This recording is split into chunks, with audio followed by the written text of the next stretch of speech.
All right, let's talk about some foreign policy issues. It's 3 a.m. You're president of the United States. Your national security advisor. We're replaying the Hillary Your national security advisor calls you and says, Mr. President, the Israelis have just bombed Iran's nuclear facilities. What do you do? Well, hopefully they would have told me earlier in the day. Who's they? The national security advisor. They didn't know. Team. The Israelis did it without telling the United States. I think if I were president, the Israelis would have told us. Why do you say that? Because I am a clear ally of Israel. I am very close to Netanyahu. I would, and I've said publicly, I would rather plan a joint operation conventionally than push the Israelis to a point where they go nuclear. Because the Israelis are not going to tolerate an Iranian nuclear weapon. I mean, if the Israelis told you in advance, would you say go ahead and do it? If they told me in advance, I would say, how can we help you? You would actually participate in that? I would provide them intelligence. I'd provide them logistics support. Look, and this is a line we have to draw. I mean, an Iranian nuclear weapon is potentially a second Holocaust. Israel's a very urban country. 2 or 3 nuclear weapons wipes out most of the Jews who live in Israel.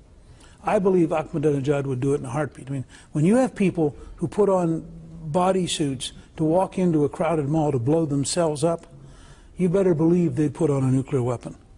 So I think the world needs to understand Iran is not going to get a nuclear weapon. All the world can decide is whether they help us peacefully stop it or they force us to use violence. But Iran is not going to get a nuclear weapon. I don't know if you've seen the most recent statements from Prince Turki of Saudi Arabia, the former ambassador in Washington, former intelligence chief. He says that if the Saudis see the Iranians getting a bomb, the Israelis already have a bomb, Saudi Arabia may decide to get a nuclear bomb. They will decide to get a bomb. I mean, we're at the edge of the nightmare. We frankly may have crossed over with Pakistan. My guess is Pakistan has well over 100 nuclear weapons, and that the Pakistani military is so penetrated by extremist elements, you have no idea if one morning they're going to lose 3 or 4 of them. I mean, just have them stolen. I worry the Pakistani military is capable of protecting that nuclear arsenal? Well, the Pakistani military was capable of protecting bin Laden for 6 years. You believe that they do about it? It's inconceivable that he could have been in. That was a national military city. Their major military university is 1 mile from his compound. Now, do I think bin Laden was sitting a mile away from the National Military University and nobody noticed it in their intelligence service? It's inconceivable. Republicans often, and this is what I've heard over the years that I've studied this, they talk very strongly about U.S.-Israeli relations. And you're a historian, you know this, and you've lived through a lot of it. But some of the most tense moments in U.S.-Israeli relations have been when there's been a Republican president. Like, for example, Ronald Reagan. We're in this building, a strong friend of Israel, right? Right. What did he do when the Israelis under Menachem Begin, the prime minister, bombed Saddam Hussein's nuclear reactor at Osirak in 1981? At the time, they condemned it. And later he said it was a mistake to have condemned it. He ordered his U.S. ambassador to the UN, Jean Kirkpatrick, to raise her hand and condemn Israel. If you would have been president, what would you have done? Well, it was a different world. I mean, I would frankly have applauded the Israelis, which I did at the time, but it was a different world. Why was it a different world?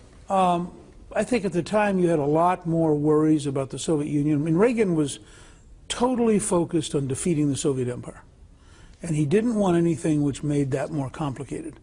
And he had just cut a deal with the Saudis to flood the world with oil, to drive down the price of oil, to break the Soviet economy by cutting off all their hard currency. And so he also had the Saudis engaged in funding the Mujahideen in Afghanistan. So they were very cautious about getting the Arab world upset in that period. And that's why he also, remember, there was a very tense period when the Israelis occupy part of Lebanon. And it's the same reason. I mean, Reagan had a hierarchical principle in his mind. His job was to finish off the Soviet Empire. He wasn't prepared to deal with the post-Soviet world, and he would have said so. And frankly, if you look at that 8-year campaign against the Soviets, it is one of the great strategic achievements of all time.